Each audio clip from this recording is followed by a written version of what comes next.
Everyone, adin na po, amo na po ini ang akong ginapangarap na makakadiman lamang ako sini sa sarili kong bayan. Eto na po akong naawaan, dito na po ako sa Porta Vega. Ano ba yun? Porta Vega. Okay.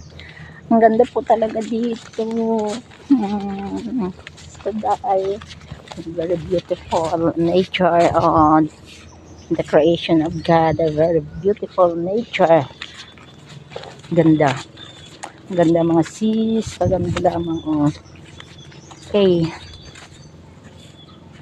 Ililibot-libot ko kayo Ang ganda po oh. Kaganda. Nakawating din. Dating lugar ito ni Papay, pero adala bida sa ano. Nandyan lang sa kabila ang lugar ni Papay. Dati. Ito na pala ngayon siya. Porta Vega Beach. So very beautiful place, no?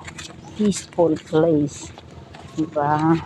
Kung pupunta ka dito, ayan, kagandang lugar. Ililibot-libot kita. Ayan, meron dito, ayan, maraming cottage. Ayan, ayan, maraming dwarfs, coconut dwarfs. Ang ganda.